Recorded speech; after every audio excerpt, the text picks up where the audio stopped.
Hello, welcome back to another FPL video. I hope everyone is doing well. We're coming to the end of what has been a pretty drab FPL and Gameweek 33. A lot of upsets this weekend in terms of football. It was a good footballing weekend, just not a good FPL footballing weekend. But today we're going to be looking ahead to a potential double at Gameweek 35 and the transfers that we can make ahead of that double game week. Looking at Gameweek 34, especially as well, with only 2 free transfers ahead of the potential Gameweek 35 or the double Gameweek 35. It's definitely a good idea to start thinking about the transfers you can make for that double game week. If you are new around here, don't forget to hit that subscribe button for daily FPL content. Hit the like button if you do enjoy the video. And well, let's go straight on into this one. So as you can see here on the left hand side of the screen, I've gone and got Ben Crellin's spreadsheet from Twitter. Go and check him out. He's really good for everything FPL, especially predicting the kind of fixtures and the double game weeks and the blank game weeks. Now he has said that he's predicting that at a 70% chance he thinks this is what is going to happen. So 8 teams will be getting a double game week in Game Week 35. That is Villa, Crystal Palace, Everton, Southampton, Arsenal, Chelsea, Leicester and Manchester United, with Arsenal, Chelsea, Leicester and Manchester United all blanking in Game Week 36. So we're going to be mainly looking at Aston Villa, Palace, Everton and Southampton and what are the kind of best options for those guys, because they also go and play in Game Week 36 as well. But obviously giving a mention to the other teams as well. Now, in terms of Aston Villa assets, they play against Everton and against Manchester United and Everton in the Game Week 35. So Everton in Game Week 34, then Manchester United and Everton in Game Week 35, with Crystal Palace in 36 and Game Week 37, 38, Tottenham and Spurs and Chelsea. It's not looking too great for them in terms of fixtures. Now, with the Aston Villa assets, there are only 2 main ones at the minute that I think I would be going for. Martinez in net. I think most people will own Martinez. And to be honest with you, I don't think I'd be bringing in Martinez. I don't think I'd bring him in. I think I'd hold on to him if you did already own him and play him through the double, as I don't necessarily expect him to keep clean sheets, but he could go and get himself some save points, and I don't think it's worth kind of going a bit sideways with the goalkeeper when he could easily go and get a clean sheet against the likes of Everton. But I don't think I'd be bringing in Martinez or, in that case, an Aston Villa defender. In terms of their attackers, I think that Ollie Watkins is a player that I personally have in my team, and a player that I do really like for this double game week. I think in these game weeks he can score goals, especially against Everton, who have been quite poor defensively. I'm expecting to get some kind of attacking return from Ollie Watkins. However, would I be bringing him in? Probably not, especially with the fixtures that he does have afterwards. But that being said, as with the kind of main point of these first 4 teams, it is a player that has a double game week 35 and then also does play in game week 36 as well. So definitely could be a shout. Now, in terms of the rest of the Aston Villa attacking options, it just doesn't really look good. It's mainly the midfielders like El Ghazi, Traore, Barkley, and they're not only do they have their rotation, but they're not consistent enough in terms of attacking returns. The only one I would look towards is Jack Grealish, but we just don't know what's going on with Grealish. He may be playing, he may not. The only way I would be bringing in Jack Grealish is if we see him playing Game Week 34 against Everton, I'd be like, okay, you can now bring him in for Game Week 35. But if he doesn't play in that Game Week 34 against Everton, I think Jack Grealish, for me, would be a no-go for the double Game Week 35. Then we move on to Crystal Palace, who, to be fair, play against Manchester City in Game Week 34, so probably not the best players to be bringing in for Game Week 34. But in 35, they play against Sheffield United and Southampton, so they probably have the best double game week on paper anyway against Sheffield United and Southampton. Then they play against Aston Villa, Arsenal and Liverpool, game week 36, 37 and 38. So definitely not too bad fixtures for the back end of the season, especially from an attacking perspective. And from an attacking perspective for Crystal Palace, who are we looking towards? We're looking towards the main man for Crystal Palace, and that is Wilfried Zaha. You know, Palace aren't really known as this team who go and score a bunch of goals, but if they are going to score goals, then it is going to be through Wilfried Zaha. Against Southampton and against Sheffield, I definitely do back him to do something. To be fair though, Christian Benteke has been scoring a few goals of late, and Ayew kind of chips in as well. So if you're looking for real differential assets, then Benteke and Ayew could be the ones to go for. You know, they're looking very cheap as well. But Zaha, his effective ownership will be very low. In your mini leagues, probably no one really is going to own him. And in terms of the overall places, not many people are going to own him, so he would definitely send you flying up those leaderboards. So Zaha is definitely a player I'm personally going to be looking towards bringing in for this double game week. Then, the fact that it is against Sheffield and Southampton, you can actually see some they could actually end up keeping a clean sheet, or the defensive players could do quite well, to be honest with you. So I think what I'm going to do is go for Patrick Van Aanholt, a player who's very, very, very attacking for Crystal Palace. And at this time of year, towards the back end of the season, he does actually love to nab a goal. He's relegated a few teams in the past, so I think with Van Aanholt could be a very good option. And actually, Vicente Guaita does love a save point as well. And the reason I'm kind of stocking up on Palace players here is because of their fixtures. They have the best double game week out of any side. So I think that Palace could definitely be the team to go for in terms of, especially in terms of differential options. Obviously, not one of the better sides actually playing for the double game week, and against Sheffield and Southampton, they could always go and lose. But for differentials, for the potential, I think that Palace look like a good team. Then we move on to Everton, who play against Aston Villa in 34 and then against West Ham and Villa in 35. Then 36, 37, 38, you have Sheffield, Wolves and Man City. So obviously, disregarding 38, really, the back end of the season actually looks really, really nice. For game week 36, playing against Sheffield, and then 37, Wolves, you can definitely keep your Everton assets kind of after the double game week as well. So in terms of, from a defensive perspective, the main two people, or the main man really, that you're looking at is Luca Dean. Now, he's let a lot of people down in the past. He looked really, really good going forward. However, it's just not quite there. It's not quite there this season. He's not really getting the attacking returns that he was last season. I mean, he has picked up a fair few assists, but I think it's mainly because Everton haven't been keeping very many clean sheets at all, that he's not really been able to haul when he has got the attacking return. I mean, he basically is playing left wing right now, so if you're fancying a punt, especially for a player that is going to be playable for 36 and 37, even game 34 as well, Luca Dean could be one to go for. Pickford as well in goal actually had a really, really good performance against Arsenal, picked up plenty of save points and got himself on the bonus points as well. So if you want a punty kind of goalkeeper, Pickford could be your guy. So what I'm going to do, I'm going to put Digne in here because it's definitely worth a shout. It's worth a punt. If they do end up keeping a clean sheet, you could go absolutely flying with Digne, as he does love to pick up bonus points as well. He is quite an expensive defender, though. That is definitely something to consider. But at this stage of the season, as I've been saying previously, it's not necessarily about the price, it's the points. So we're looking less now for value for money, and we're just looking at players who we think are actually going to get the points on the game week, on the day, and Digne could definitely be one of the players who could pick up the points. Now, in terms of the attacking assets from Everton midfielders, no one really screams out to me. Obviously, James Rodriguez, when he plays, he's a good option, but I'd mainly be looking towards the two main men up front. We've got Richarlison and we've got Calvert-Lewin. Richarlison,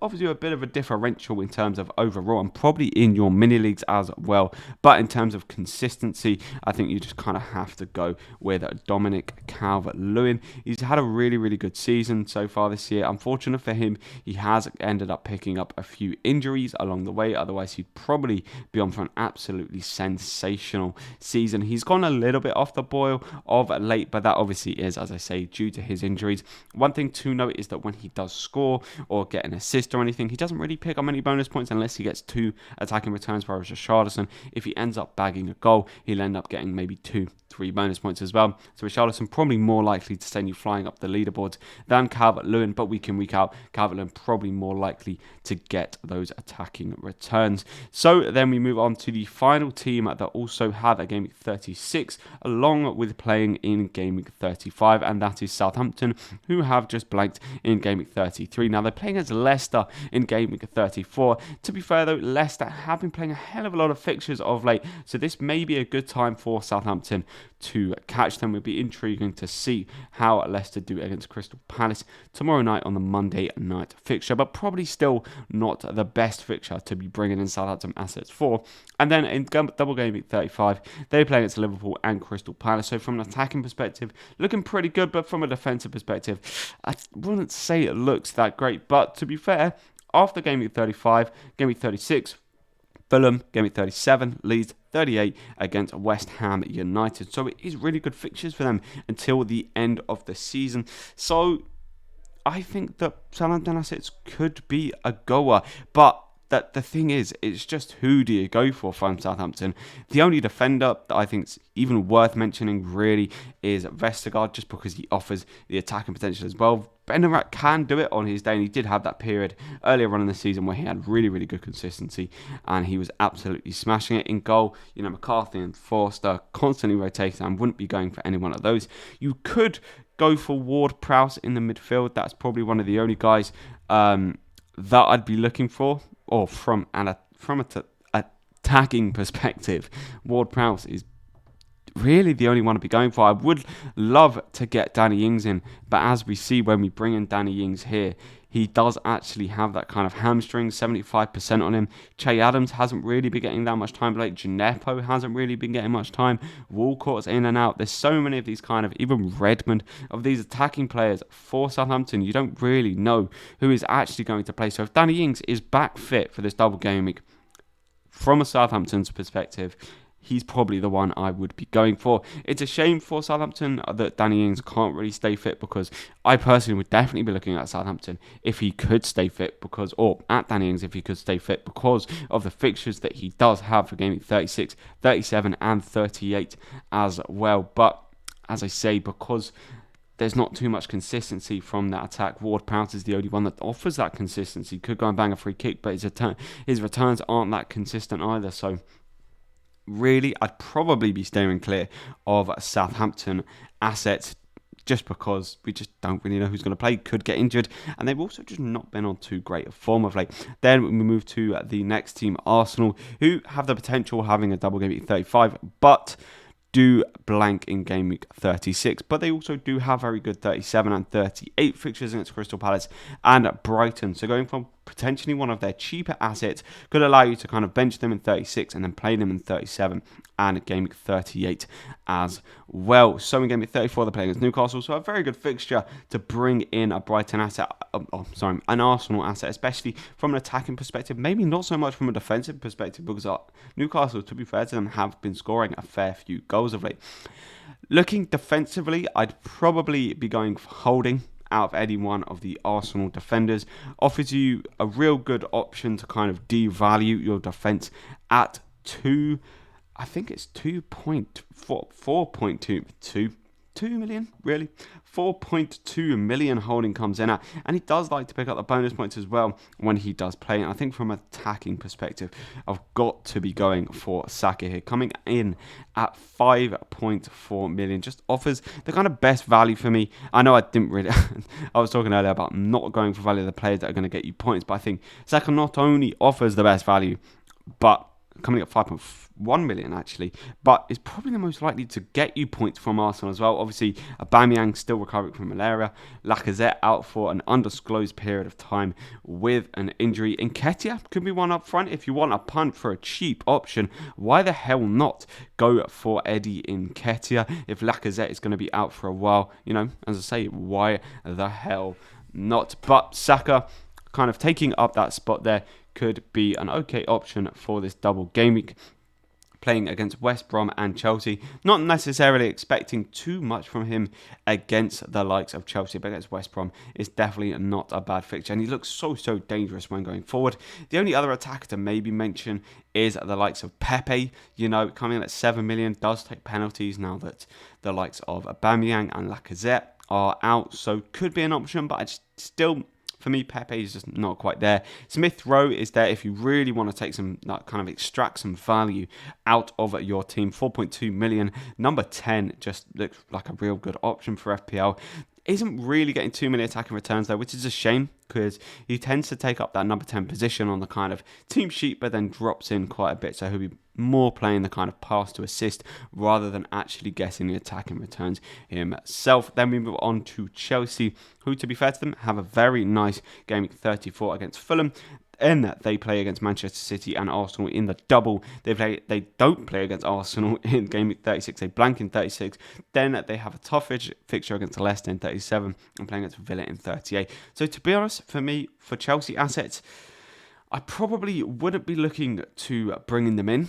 If you have them, I think it's perfectly fine to hold them. The likes of Rudiger, the likes of Azpilicueta, even the likes of Mason Mount, I'd definitely be holding for this Fulham game, with the potential rotation as well that kind of Thomas Tuchel is having at Chelsea, with the only attacking asset really looking like Mount, maybe Pulisic starting to come through as well. Timo Werner, even though he scored at the weekend, only ended up getting 5 points, played 86 minutes, scored 5 points, man's got a yellow card, no bonus points, so it's just really not good enough for any of the kind of Chelsea attacking assets. And yeah, for me, I'd be holding on to the Chelsea assets, but I wouldn't be looking to bringing them in. I think they probably have one of the tougher double game week, if not the toughest, playing against Man City and Arsenal. You know, Villa against Man United and Everton is kind of up there as well. But from an attacking perspective, I don't mind that as much for Villa, whereas from an attacking perspective from Chelsea, especially with the limited assets that they have, I just think that Man City and Arsenal and then a blank is just not kind of good enough to warrant bringing Chelsea assets in for me. And then the next team to look at is Leicester, who, yeah, for me, they look like they have some cracking options. And as I say, it'll be intriguing to see how they do against Crystal Palace. They're playing against Southampton in Gameweek 34. So that's a very good game week, or a very good team to be bringing in Leicester assets for. Then Newcastle, another good team. Manchester United, they're scrapping for their Champions League spots at the minute. So I wouldn't put it past them to get a result against Manchester United. Jamie Vardy loves scoring against the big teams. Then obviously they blank in at Game Week 36 and have two very tough fixtures towards their back end, 37 and 38. So it's kind of similar in terms of if you have Leicester assets, I think I'll be very, very happy to kind of hold on to them until the double game week 35. Because they have a pretty decent double game week and they have a good game week 34, I think you can warrant kind of bringing in a Leicester asset more than the likes of, say, Chelsea, and probably even the likes of Southampton or maybe Arsenal. Although Arsenal do have some good fixtures towards the back end of the season, to be fair to them. But I do back Leicester to do something against Chelsea and Tottenham as well. So, which is why I kind of maybe it was Aston Villa. I was like, stay clear from Aston Villa because I don't necessarily expect them to do much against Spurs and against Chelsea. Whereas if you have Leicester assets, I kind of do back them to do something against Chelsea and against Spurs. So in terms of Leicester, I think the main man in form right now, I'm going to get rid of Danny Ings because I just don't think he's really going to be that great of an asset. You know, if I were to bring a Leicester player or a Southampton player, probably would be him. But if he's injured, no, thank you. But Iheanacho is the one who's kind of really on form at the minute, absolutely smashing it. 6.2 million, he's flying up in value. Ownership going up as well, so I think Iheanacho is definitely one that you can still jump on. It's not too late, especially if they do get this double game week. Iheanacho looks like a cracking option. In terms of the midfield, Maddison, if he can put in a last-ditch kind of effort to get himself a Euro spot, could be one to go for. Castagna as well looks like a decent option in terms of defence. So Leicester do have some very good options. Jamie Vardy as well, obviously on the penalties. A bit more premium, so if you can't afford Vardy, Iheanacho definitely is the one for me. And then finally, taking us on to the final team for this double game week 35 is Manchester United. Now they play against Liverpool, which is a tough fixture in game week 34. However, one thing to say is Manchester United have a hell of a record against the top or traditional top six sides, as it were, or even the top six sides of this season, of coming out with 0-0 results. So it could be a good idea to bring in the likes of, say, Luke Shaw, even a Maguire, a Wan-Bissaka. Then they play against Aston Villa and Leicester, so not the worst game week 35 double fixtures. And then Fulham and Wolves in game week 37 and 38. So two very, very nice fixtures to kind of end them off. So I do think that a Manchester United option or Manchester United defender could be a very, very good option for this kind of double game week. As I said, Luke Shaw could definitely be the one. Marcus Rashford as well coming in as a potential good kind of differential option. It'd be interesting to see the kind of what's going on with Bruno Fernandes, or just whether Bruno Fernandes can step it up and actually do something and score some goals, because he's not really doing much at the minute. So I'm going to lob in Rashford and Greenwood here as two kind of differential options for Manchester United that really could give you a massive push up the leaderboard. I think that I'd probably be going for Rashford just because he's more likely to do something. Not necessarily more likely to do something. He's more likely to start each game, to be honest with you. And especially with the game at 37 and 38 that they do have, you're going to want a Manchester United asset that starts. So for me, out of all these Manchester United assets, I'll be going for Luke Shaw. Defensively, United have been looking quite solid of late, and he loves to get on the bonus points as well. But yeah, so this has been a kind of quick little look at the potential of a double Gameweek 35. Obviously, I've just kind of built this little squad here out of players you could potentially be bringing in for the double Gameweek. And yeah, there are plenty of good teams. Crystal Palace, obviously the most differential out of the lot, but a lot of differential options here that you can choose from. So if you have enjoyed this video, please don't forget to hit that like button. Let me know down in the comments any plans that you are thinking of for the double Gameweek 35, any transfers you're going to make for this week that may have a double Gameweek in Gameweek 35. And yeah, if you have enjoyed the video, hit that like button. Don't forget to hit that subscribe button for daily FPL content, and I'll catch you in the next one. See ya.